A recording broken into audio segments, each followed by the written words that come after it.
हाँ भाई, किधर जाने की तैयारी हो रही है? इस चिक चिक वाली दुनिया से दूर देहरादून, और उसके बाद जाऊंगा पहाड़ों की रानी मसूरी।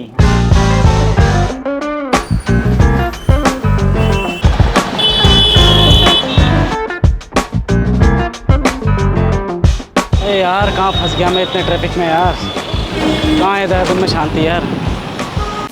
देहरादून में अब सिर्फ यहाँ आने वाले टूरिस्ट ही नहीं बल्कि यहाँ के स्थानीय निवासियों को भी शांति नसीब नहीं हो रही है, और वजह है ये।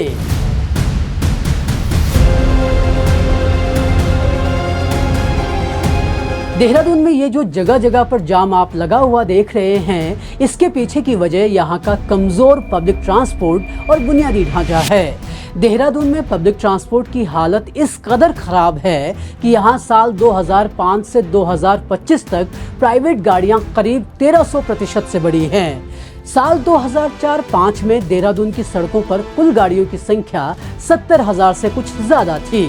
इसके अगले दशक में यानी 2014-15 तक ये संख्या लगभग 186% बढ़कर 2 लाख के पार पहुंच गई, और इसके बाद के दशक में यानी 2025 तक ये संख्या 5 गुना बढ़कर 10 लाख से भी ज़्यादा हो चुकी है। अब ऐसे में देहरादून की सड़कों में जाम लगना स्वाभाविक है। एक्सपर्ट्स इस गति से प्राइवेट गाड़ी के बदलाव के पीछे यहाँ के पब्लिक ट्रांसपोर्ट को जिम्मेदार मानते हैं। देहरादून मास्टर प्लान के मुताबिक 2025 तक शहर की जनसंख्या 14 लाख तक पहुंच जाएगी। ऐसे में जो पब्लिक ट्रांसपोर्ट अभी देहरादून में संचालित है उस पर और भार बढ़ने वाला है, और 1000 लोगों पर केवल 17 पब्लिक ट्रांसपोर्ट उपलब्ध हो पाएंगे। इसका मतलब ये है कि हर 60 लोगों पर औसतन एक वाहन, और इन वाहनों में से अधिकतर 3 से 7 सीटों वाले ऑटो रिक्शा या विक्रम हैं। इस लिहाज से देखें तो हर 1000 लोगों के लिए केवल 10 से 15 सीटें ही उपलब्ध हो पाएंगी, जबकि शहरी परिवहन मानकों के अनुसार ये संख्या 30 से 50 सीटों के बीच होनी चाहिए। सिर्फ पब्लिक ट्रांसपोर्ट में ये शहर पीछे नहीं है, बल्कि रीच के मामले में भी ये ट्रांसपोर्ट सिस्टम काफ़ी पीछे नजर आता है। देहरादून जैसे शहर में ही कई इलाके ऐसे हैं जहां तक पहुंचने के लिए कोई पब्लिक ट्रांसपोर्ट उपलब्ध ही नहीं हो पाता है। ऐसे में लोग मजबूर होकर प्राइवेट गाड़ी खरीद लेते हैं। खैर, देहरादून में जाम लगता है, इससे कोई इनकार नहीं कर सकता, लेकिन आज बात सिर्फ इस जाम की नहीं बल्कि उस सॉल्यूशन की भी करेंगे जिसका प्लान कई सालों से सरकार के पास है। जो प्लान अगर ज़मीन पर उतरता है तो न सिर्फ देहरादून में लगने वाले इस जाम से छुट्टी मिलेगी, बल्कि इसके पॉजिटिव इफ़ेक्ट मसूरी तक दिखेंगे, और वो एक रामबाण इलाज है दून में मेट्रो का। दून में मेट्रो का सपना क्या सच हो पाएगा? इस प्रोजेक्ट से दून के पेड़ों और जंगलों को कितना नुकसान पहुंचेगा, और क्या सच में ये मेट्रो का प्लान दून में ट्रैफिक से लेकर पब्लिक ट्रांसपोर्ट की बड़ी समस्या को सुलझा पाएगा? विश्लेषण के इस एपिसोड में आज इन सवालों के जवाब तो हम लेंगे ही, साथ ही जानेंगे कि कैसे 2007 से दून में आने के लिए मेट्रो ट्रेन संघर्ष किए जा रही है। संघर्ष भले ही है, लेकिन काम जारी है। ऐसे में दून में कब तक मेट्रो शुरू होगी उसकी जानकारी भी हम आपको यहाँ पर देने की कोशिश करेंगे। तो चलिए आज करते हैं देहरादून में मेट्रो के सपने का संपूर्ण विश्लेषण।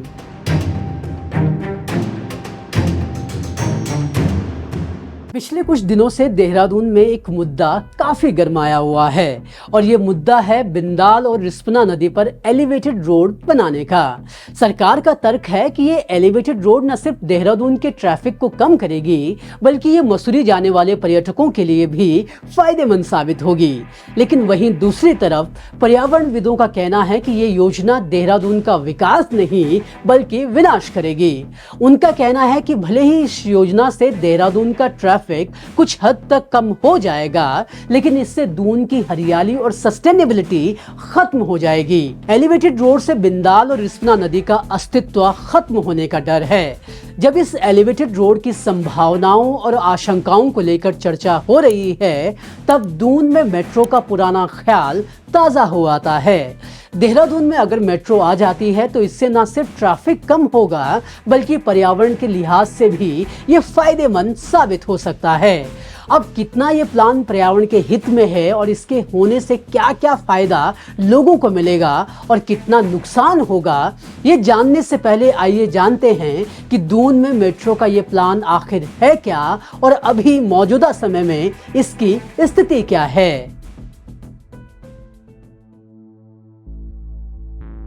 दून में मेट्रो लाने की कवायद आज नहीं हो रही, इसका हल्ला सबसे पहले 2007 में मच गया था। 2007 में ही अर्बन डेवलपमेंट अथॉरिटी के सिटी डेवलपमेंट प्लान में दून मेट्रो का प्रस्ताव ला दिया गया था। इस टेबल में आप देख सकते हैं कि इसे 2 फेज में बनाने का प्लान तैयार किया गया था। दोनों फेज के लिए 1200 करोड़ की लागत तय कर दी गई थी, लेकिन इस प्रपोजल पर ध्यान नहीं दिया गया और ये ठंडे बस्ते में चला गया। इसके बाद दूसरी कवायद 2016 में की गई थी और ये बड़ी कवायद थी। State urban housing development authority ने हरिद्वार, ऋषिकेश, देहरादून मेट्रो के लिए DMRC यानी दिल्ली मेट्रो रेल कॉरपोरेशन के साथ समझौता ज्ञापन यानी MOU साइन किया और बदले में DMRC को 2 करोड़ 10 लाख रुपए दिए गए। तय किया गया कि DMRC पहले एक इनिशियल यानी शुरुआती रिपोर्ट जमा करेगी और 5 महीने बाद पूरा DPR यानी डिटेल्ड प्रोजेक्ट रिपोर्ट जमा कर दी जाएगी। MOU तो साइन हो गया था, लेकिन अब इंतजार था तो सिर्फ DPR का। लेकिन सुस्ती ऐसी छाई कि जो DPR 5 महीने में आना था उसे आने में 4 साल का वक्त लग गया। दून में मेट्रो का पहला DPR आया जनवरी 2020 में। इससे पहले 2017 में मेट्रो रेल के लिए नए नियम आए थे। ऐसे में एक संभावना ये जता सकते हैं कि DPR आने में थोड़ा समय लगना ही था, लेकिन 2017 के बाद 2018 में आता या 2019 में आता, लेकिन ये आया सीधे 2020 में। खैर, देर से ही DPR आया तो इसमें कुछ महत्वपूर्ण बातें इंगित की गई थी। DPR में बताया गया कि वर्तमान में देहरादून, हरिद्वार और ऋषिकेश के बीच पब्लिक ट्रांसपोर्ट की सुविधा पर्याप्त नहीं है। इन 3 शहरों के बीच आने जाने का जरिया या तो राज्य परिवहन की बसें हैं या फिर बेतरतीब तरीके से चलने वाली निजी बसें, मिनी बसें, ऑटो और टेम्पो हैं। DPR में यह भी कहा गया कि इस क्षेत्र में तेजी से बढ़ता शहरीकरण और लगातार बढ़ती पर्यटकों की भीड़ को देखते हुए यहां एक सुव्यवस्थित और समर्पित मास रैपिड ट्रांजिट सिस्टम की सख्त जरूरत है। यानी एक ऐसा सिस्टम जिससे न सिर्फ सफर आरामदायक होगा बल्कि समय भी बचेगा और पर्यावरण के अनुकूल भी होगा। DPR में देहरादून की कलई खोलते हुए बताया गया कि यहाँ का मौजूदा सड़क नेटवर्क पहले से ही ज्यादा भीड़ का सामना कर रहा है।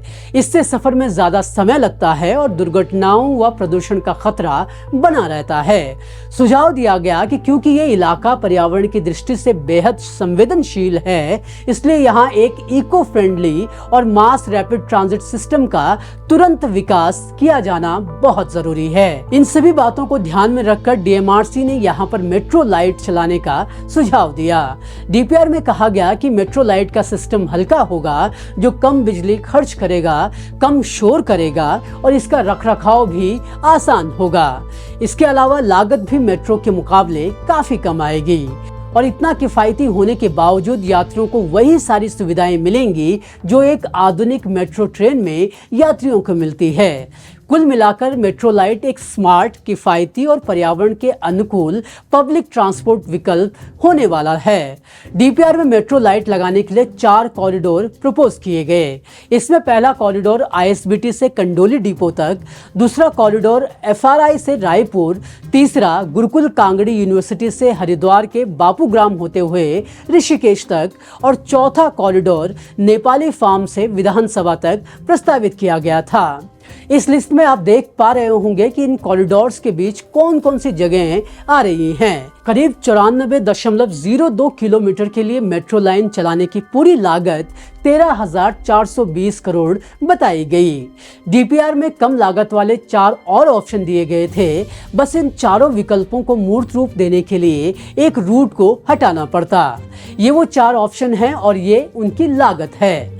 अभी तक हमारी इस पिक्चर में कुछ गड़बड़ नहीं हुआ है। भले ही थोड़ी लेट लतीफ़ी हुई, लेकिन प्लान आ चुका था और अब बारी थी काम करने की। लेकिन सरकारी कहानियां इतनी आसानी से थोड़ी ही हैप्पी एंडिंग पर पहुंचती हैं। 2020 में जब डीएमआरसी ने ये डीपीआर सौंपा तो कहानी में एक नया ट्विस्ट आ गया। डीएमआरसी का ये डीपीआर सरकार ने अपने पास ही रखा और एक नया डीपीआर केंद्र सरकार को भेज दिया। इस नए डीपीआर में मेट्रो लाइट का जिक्र नहीं किया गया। अब आप सोचेंगे कि मेट्रो लाइट नहीं तो फिर क्या, और सरकार ने जवाब दिया मेट्रो नियो।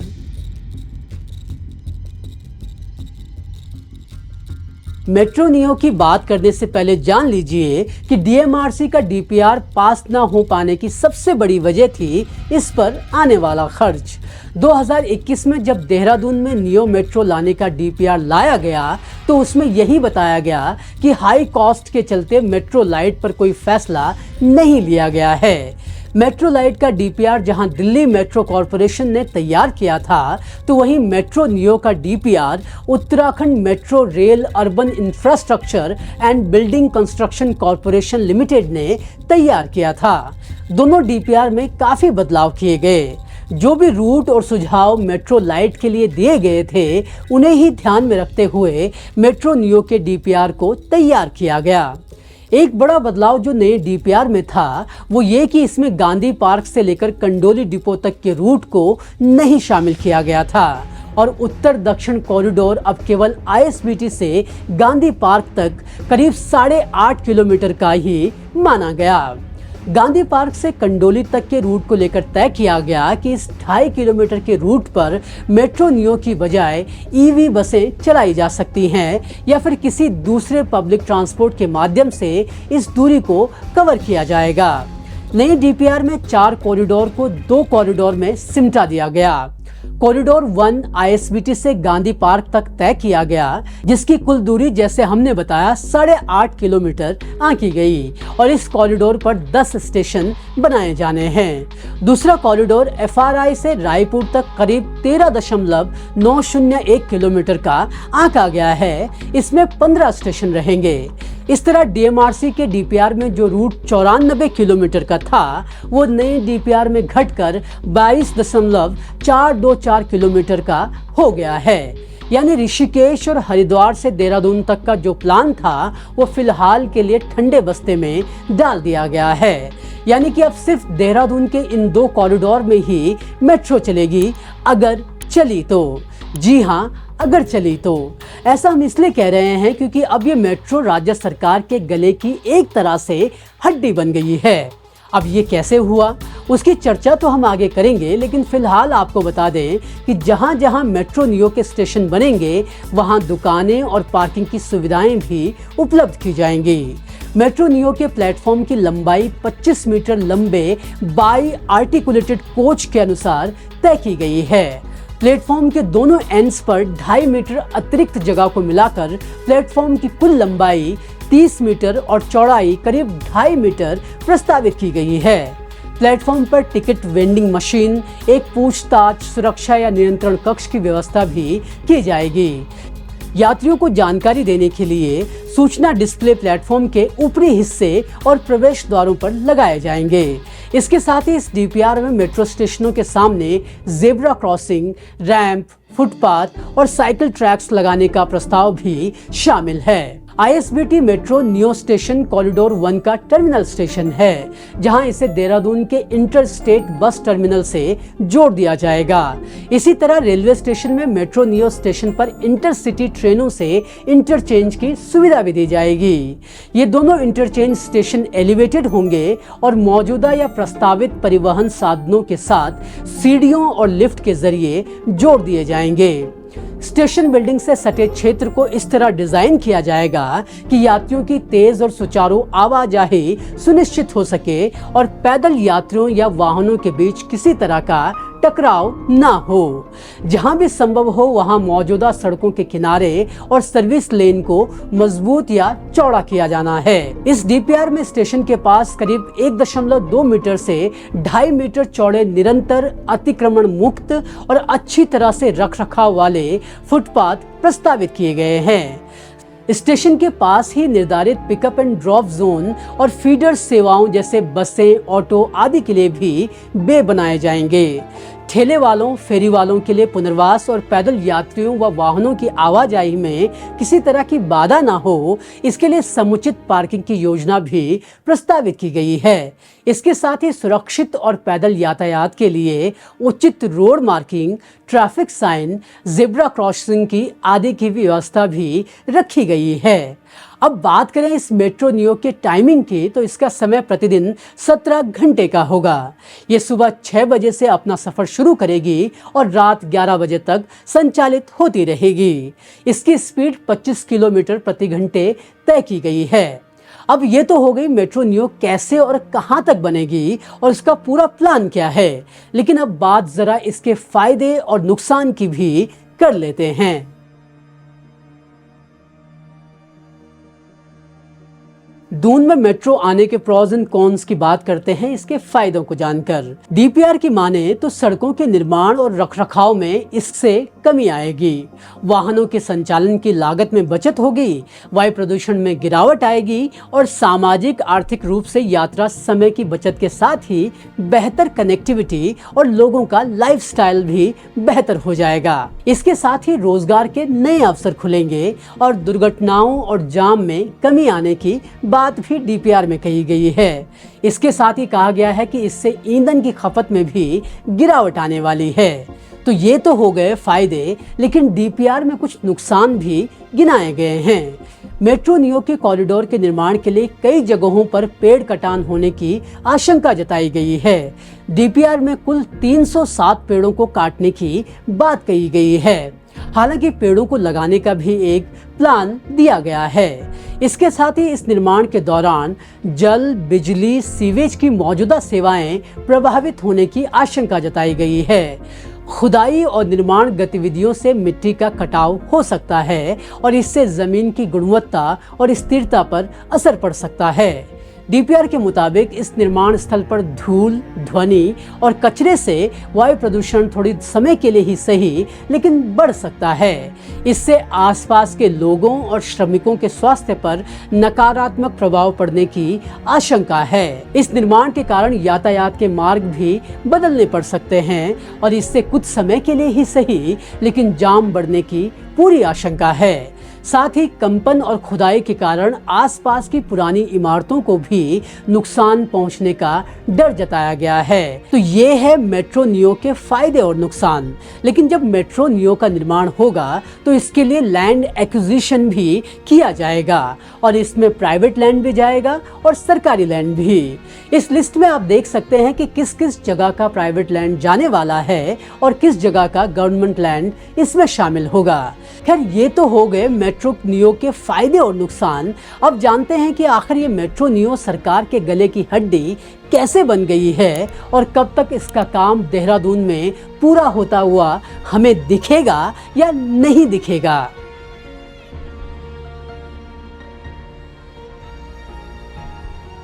उत्तराखंड की अस्थायी राजधानी देहरादून में नियो मेट्रो परियोजना सरकार के गले की अब हड्डी बन चुकी है।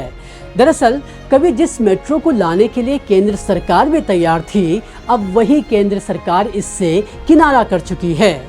2022 में मेट्रो नियो के जिस डीपीआर को राज्य कैबिनेट से मंजूरी के तुरंत बाद केंद्र को भेजा गया था, उस पर अभी तक कोई जवाब नहीं मिल पाया है और इसलिए राज्य सरकार अब अपने बलबूते इसे आगे बढ़ाने की कोशिश में जुट गई है।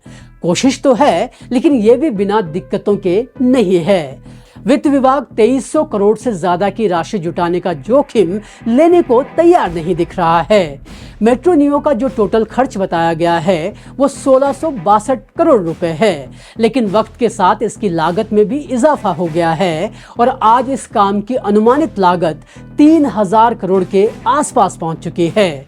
हजारों करोड़ की लागत वाली इस परियोजना पर सरकार अब तक 90 करोड़ से ज्यादा की राशि खर्च कर चुकी है, लेकिन जमीन पर अभी नाम मात्र का काम भी नहीं हुआ है। अब अगर सरकार इस प्रोजेक्ट को पूरा करने की तरफ बढ़ती है तो उसे भारी भरकम रकम चाहिए जो जुटाना आसान नहीं है, और अगर पीछे सरकार हटती भी है तो ये सरकार की साख पर एक धब्बा बैठा सकती है। दूसरी तरफ उत्तराखंड मेट्रो के एमडी जितेंद्र त्यागी के रिटायरमेंट के बाद कार्यवाहक एमडी ब्रजेश मिश्रा भी अपना कार्यकाल पूरा कर चुके हैं और अब मेट्रो प्रोजेक्ट नेतृत्व विहीन होता दिख रहा है। नए एमडी को चुनने की फाइल मुख्यमंत्री पुष्कर सिंह धामी के पास पहुंच चुकी है और अब उनका फैसला ही तय करेगा कि ये परियोजना आखिरी सांस लेगी या इसमें नई जान फूंकी जाएगी।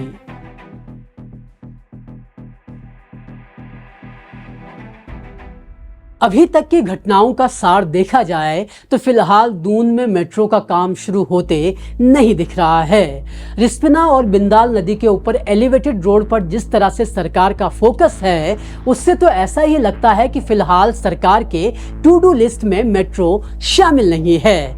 यानी कि दो संभावनाएं फिलहाल हमारे सामने हैं। एक कि मेट्रो के प्रोजेक्ट को ठंडे बस्ते में डाल दिया जाएगा और दूसरा कि सरकार धीरे धीरे ही सही लेकिन इस पर काम शुरू करवा सकती है। खैर, सरकार का इसको लेकर अगला कदम क्या होगा ये तो वक्त ही बताएगा, लेकिन फिलहाल इतना जरूर है कि मेट्रो आपको मिले चाहे ना मिले, लेकिन एलिवेटेड रोड मिलने की पूरी संभावनाएं बन रही हैं।